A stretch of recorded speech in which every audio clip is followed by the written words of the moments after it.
გამარჯობა, მე გიორგი ვარ.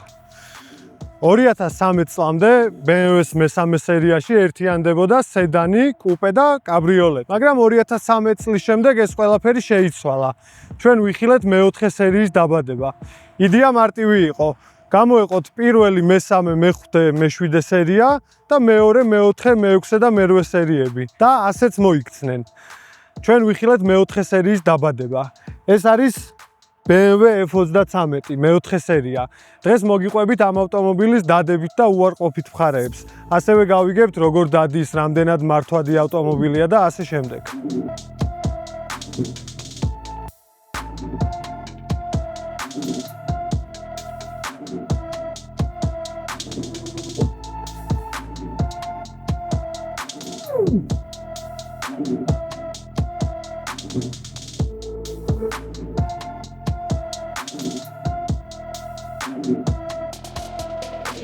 F33 ჯერ კიდევ რკინის სახურავით არის აღჭურვილი, რაც იმას ნიშნავს, რომ ზამთარში სრულფასოვანი კუპე გყავს, ხოლო ზაფხულში ესეთი მშვენიერი კაბრიოლეტი. ეს სახურავი საკმაოდ მძიმე არის და მანქანას დაახლოებით 200 კილომდე მატებს.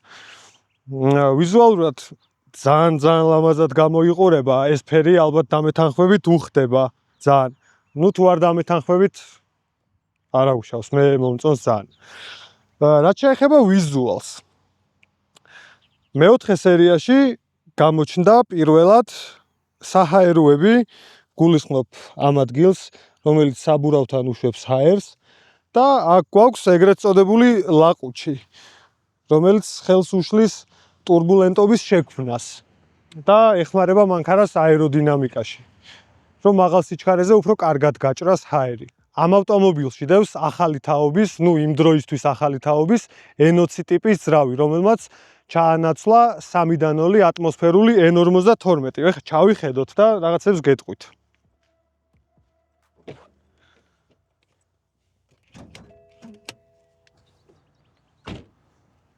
ძალიან მომწონს პირადად მე ის ფაქტი, რომ აქ არ გჭირდება ბერკეტის ძებნა, რომ გახსნა. მოკლედ, აქ რა ხდება? ეს არის Twin Power Turbo 2.0 ძრავი, რომელიც გამოიმუშავებს დაახლოებით 240-255 ცხენის ძალას. ბევრს გონია, რომ ამ ავტომობილს აქვს Twin Turbo, მაგრამ რეალურად Twin Turbo არ არის ეს.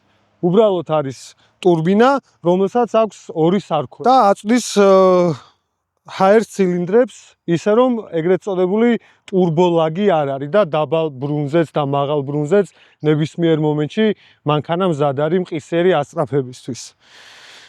სხვა აქ ისეთი საინტერესო არაფერი არ არის. რაღაცებს მოგიყვებით ახლა კიდე. ბევრს გონია, რომ BMW არ უნდა იყიდოს, იმიტომ რომ აქ წყლის პრობლემა, ზედს ასხავს და ასე შემდეგ და ასე შემდეგ, მაგრამ რეალურად ეგრე არ არის. ამ მანქანას გარბენი აქვს 290.000 კილომეტრი, მაგრამ წყლის პრობლემა ერთხელაც არ შექმნია, იმიტომ რომ პატრონი სწორად უვლის, სერვისებს თავის დროზე უკეთებს და მკითხავებთან არ დაყავს მანქანა და შელოცვით არ ცდილობენ, რომ წყლის პომპა გაუკეთონ რა. რეალურად გჭირდება გამოცდილი ხელოსანი, ვინც იცის როგორ უნდა შეცვალოს და როგორ უნდა დააყენოს პომპა, მაგრამ შენ თუ მიუტან რაღაც ჩინურ პომპას, რომელიც რავი გერმეტიკზე არის აყვანილი, რა თქმა უნდა, აგიდუღებს კიდევაც წყალსაც და გაჟონავს კიდევაც. ხო და ეგ არის ძალიან დიდი პრობლემა ქართველების რა და ზოგადად ამ მანქანას რატო აქვს სახელი ესე შელახული. BMW-ს ყიდულობს ძირითადად ისეთი კატეგორია, რომ უნდათ იაფში, ყიდულობენ იაფში მანქანას, მე აგაზავებენ, აწურინებენ, არ უვლიან და ესეთი ადამიანები ბევრნი არიან და ყოველ მეორეს ან რავი შეიძლება ყველას ისე უფუჭდება მანქანა, რომ ამან შეულახა სახელი, რეპუტაცია აღარ აქვს ამ ავტომობილს, მაგრამ რეალურად ეგრე არ არის. უნდა მიუყვანო კარგ გამოცდილ ხელოსანს, რომ ავტომობილი ისე შეაკეთოს და დაასერვისოს, როგორც საჭიროა. კიდე მინდა შევეხო ამ ავტომობილის სახელს. ეს არ არის BMW. წარმოვიდგინე ხა ამერიკელებმა რო ხაჭაპურს დაუძახონ ხაჭაფური ან რაღაც ეგეთი.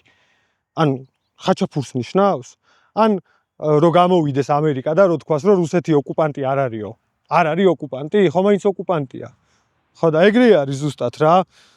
BMW ამ მანქანის აბრევიატურა არის ეს.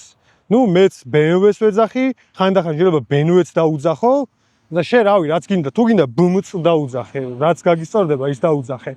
მაგრამ რეალურად BMW არის ეს და არა BMW ან კიდე რავი რამდენი სახელი ქვია ამ საწყალ მანქანას. სანამ გავვილით, მოდი სალონში ჩავიხედოთ, ვნახოთ აქ რა ხდება. ნამდვილი BMW-შნიკური BMW არის. ძალიან კომფორტულად ვზივარ წინ, მაგრამ უკან ამ დროს მე მგონი ვერავინ ვერ დაჯდება, იქაც გადავძვრები და ვნახავ. ძალიან მომწონს BMW-ს iDrive მულტიმედია სისტემა, რომელიც ჩემი აზრით საკმაოდ კომფორტული არის და არ ვიცი, პირველივე შეხებისთანავე შეგიძლია ალღო და ყველაფერი იპოვო, მენიუში არ დაიკარგები. და საკმაოდ კომფორტული მენიუ აქვს. ნუ აქ გვაქვს ტენტის დახურვა გახსნის ღილაკი, სპორტი პლუსი და ძალიან მომწონს რომ ეს მოცურების ღილაკის ძებნა არ გიწევს. გამოსაჩენ ადგილასაა აქ, რომ ეგრევე თუ რაღაცა დააწვევი, მოცურება ითიშება და მე შეიძლება ან კარგი რაღაც გააკეთო, ან ვერა. აი ახლა ვნახავ უკან რა ხდება. ანუ არა, ფეხები არ მეტევა ფაქტი. ვაიმე, გავიჭედე. ნუ ხო არ ვიცი, ალბათ ბავშვი თუ დაჯდება, ან ბარგს თუ დაალაგებ. მე ეჭვება ამ ავტომობილით ცოტა გრძელ გზაზე 4 ადამიანი კომფორტულად გადაადგილდეს. ვერ გადაადგილდება. იმიტომ რომ ძალიან სივიწროვეა. კაი, მოდი ახლა გავიაროთ და ვნახოთ როგორ დადის ეს მანქანა, რამდენად მანევრირებადია, როგორი აჩქარება აქვს და ამ შემდეგ.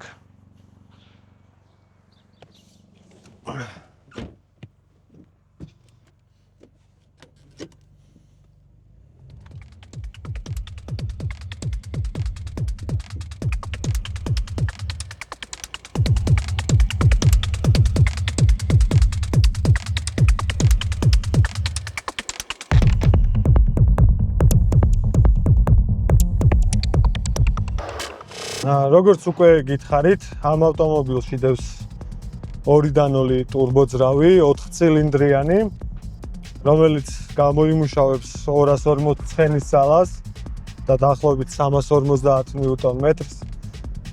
ეს ძრავი, რადგან 4 ცილინდრიანია, შესაბამისად ამ ძრავის წინამორბედზე N52-ზე უფრო პატარაა, რადგან ის იყო 6 ცილინდრიანი ძრავი.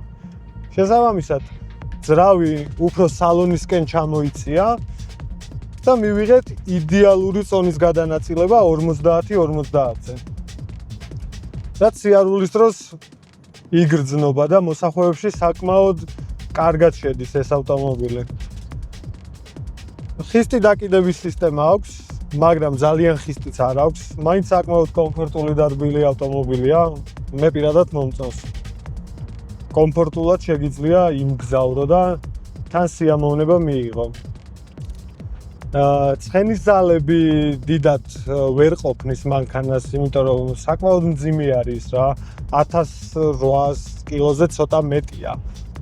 შესაბამისად, თუ გნებავთ რომ ცოტა გამოვაცოცხლოთ თქვენი ავტომობილი, არსებობს ძალიან მარტივი stage 1 პროგრამული უზრუნველყოფით. ხდება ცხენების მომატება დაახლოებით 290 ცხენამდე ადის და ნიუტონ-მეტრიც ეზრდება 420 პლუსამდე ადის და მერე უფრო გასართობი ავტომობილი ხდება. 0-100 აქვს 6 და 4 და X-Drive-ს, ანუ 4-4-ზე ვერსიას აქვს 6 და 2. ისიც მოჭიდების და ადგილიდან დასტარტვის ხარჯზე არის გაუმჯობესება, ესე რომ ვთქვათ. დანარჩენი რა შეიძლება რომ ითქვას სალონზე. სალონი უფრო ზღოლის მხარეს არის შემოbrunებული ძალიან მინიმალური გრადუსებით, მაგრამ მაინც უფრო მძღოლისკენ არის შემოტრიალებული, ვიდრე ეს პირდაპირ არ დგას მოგდა. და ეგეც კომფორტია მძღოლისთვის. როგორც უკვე აღვნიშნე, ძალიან მარტივი მულტიმედია აქვს iDrive. ძალიან მარტივად მიაგნებ ყველაფერს, რაც დაგჭირდება. Bluetooth-ი იქნება თუ სხვა ნებისმიერი ოფცია, სადაც შეგიძლია შეხვიდე და რაღაცები ნახო. უსაფრთხოება, რაც ყველაზე მნიშვნელოვანია ავტომობილში. რადგან ეს ავტომობილი არის კაბრიოლეტი და ესე ვთქვათ, სტოიკა არ აქვს. ქართულად როგორ არის სტოიკა? ნუ არც მე არ ვიცი, ცოტა ჩარჩო. რადგან ჩარჩო არ აქვს, ეგეთი გამოსავალი მოიფიქრეს, ნუ BMW-ს მოგონილი არ არის. მაგრამ ძალიან კარგი გამოსავალია. Rollover ბარები ქვია, რომელიც აყენია უკანა სავარძლის თავის მისაყუდებლის უკან. და ამოbrunების შემთხვევაში ძალიან სწრაფად იხსნება დაახლოებით airbag-ის სიჩქარით შეუძლია გაიხსნას და შეძლების დაგვარად იცავს მგზავრებს იმის გარო თავი არ ჩაეჭყალიტოთ. ეგეთი სტერეოტიპი არსებობს. ვიდეოს დასაწყისშიც ვთქვი, მაგრამ კიდევ ერთხელ მინდა მაგ თემაზე საუბარი. ეს ავტომობილი არ არის პროფილაქტიკის ავტომობილი. უბრალოდ სჭირდება მოვლა. ნებისმიერ ავტომობილს სჭირდება მოვლა და თავის დროზე სერვისების გაკეთება. შეიძლება უფრო მეტი მოვლა სჭირდება ამ ავტომობილს, მაგრამ სწორი და კარგი მოვლის პირობებში დამიჯერეთ, რომ ძალიან კარგად მოგემსახურებათ ეს ავტომობილი რა. აი, ავიღოთ პიტბული მაგალითად და იძახიან პიტბულზე, რომ კაცჭამია ძაღლია. რეალურად არ არის კაცჭამია ძაღლი, უბრალოდ პატრონი ყავს, რადგან ეგრე გაზარდა. ზუსტად იგივე ხდება ამ მანქანის შემთხვევაშიც რა. როგორც მოვლი, ისე მოგემსახურება. საკმაოდ კომფორტული სავარძლები აქვს, ნუ უკანა სავარძლებზე რა თქმა უნდა არ მაქვს საუბარი, იმიტომ რომ დაჯდომა ფაქტიურად შეუძლებელია. წინა სავარძლები არის საკმაოდ კომფორტული და საკმაოდ კარგი ფორმა აქვს. მოსახვევში ცოტა სწრაფადაც თუ შედიხარ, არ გაქვს იმის შეგრძნება, რომ სავარძლიდან ვარდებიან სრიალდები. ნუ უნდა რომ სპორტული ავტომობილი იყოს, მაგრამ მარტო იერი აქვს სპორტული ავტომობილის. დიდად სწრაფი არ არის, მაგრამ სასიამოვნო სამართავია. სავარძელში ისე ზიხარ, რომ არ სრიალებ მოსახვევებში. აჩქარებაც ნუ შეიძლება ითქვას, რომ ნორმალური აქვს. დიდად სწრაფი არ არის ადგილიდან, არც მერე არ არის დიდად სწრაფი. 250 კილომეტრი აქვს.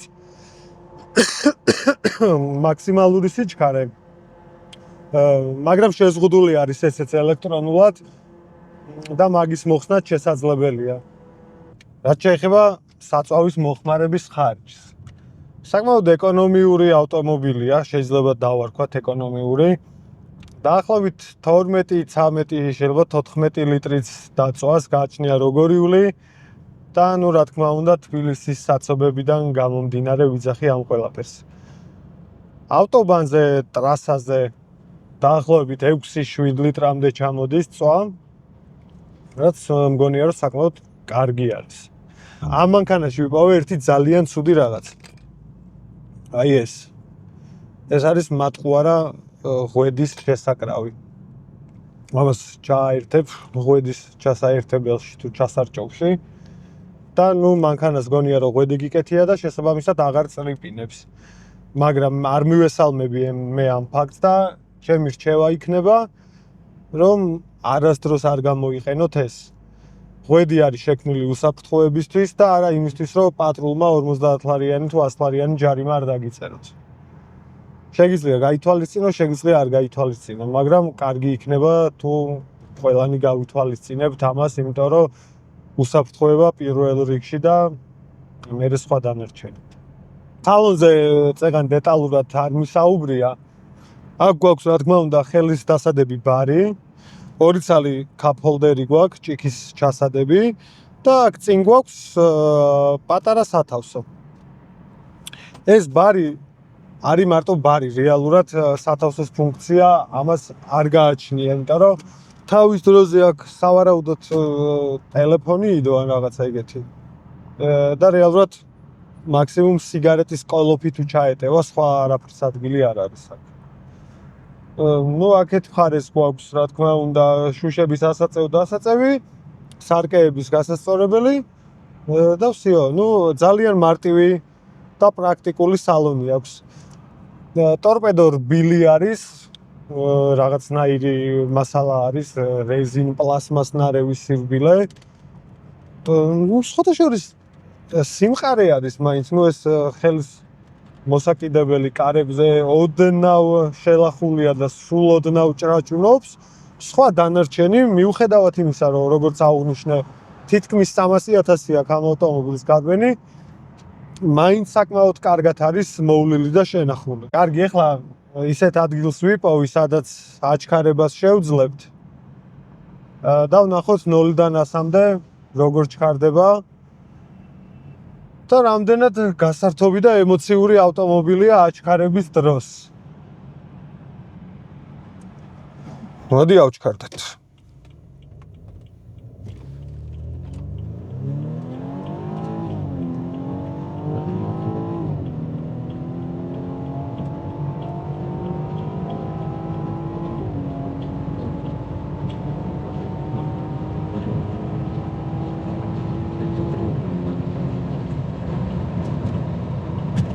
ნუ დიდად ემოციები არ გამოიწვია ჩემში ამ ავტომობილის აჩქარება. ნუ უბრალოდ ლამაზი მანქანაა რა, შეიძლება ესე ვთქვათ. მოული გამძლეა, არ მოული არ არის გამძლე. კარგი, ეხლა გავჩერდები. სადმე ვნახავ კარგ ადგილს. და დრო მოვიდა შევაჯამოთ დღევანდელი ვიდეო. ვიხედოთ საბარგულში, ვნახოთ რამხელა ადგილია გახსნილ მდგომარეობაში. ნუ გასაღები ჩვეულებრივი, საერთოდ არაფერი განსაკუთრებული. აქ სივრცე ფაქტიურად არ გაქვს, როცა მექანიზმი დევს შიგნით, აქ ქვევით თუ შეაცურებ რაღაცას. ნუ ხო, ფაქტიურად საბარგული არ არის. მაგრამ რადგან უკანა სავაზლებზე ადამიანი წესიერად ვერ დაეტევა, სადმე შოურ გზაზე თუ წახვალ, შეგიძლია შენი ბარგი უკან განათავსო. პრობლემა არ შეექმნება არავის. თუ მოგინდა ამ ავტომობილით თბილისში ან საქართველოს მასშტაბით სადმე გასეირნება, შეგიძლია იქირაო luxury car rent-ისგან ეს ავტომობილი. თუ გამოიყენებ ჩემს პრომო კოდს TURBOTEAM F33, მიიღებ ესეთ შეთავაზებას. 5 დღის ქირაობის შემთხვევაში ყოველი მე-6 დღე იქნება უფასო. კოორდინატებს luxury car rent-ისას აღწერაში დავტოვებ, შეგიძლია დაუკავშირდე და იქირავ ეს ავტომობილი და მიიღო კაბრიოლეტის სიამოვნება. შენ კი გამოიწერე TURBOTEAM-ის არხი, დაალაიქე ვიდეო, დაწერე კომენტარებში, რას ფიქრობ ამ მოდელზე, ზოგადად კაბრიოლეტზე და გავგვიზიარე შენი აზრი. დროებით.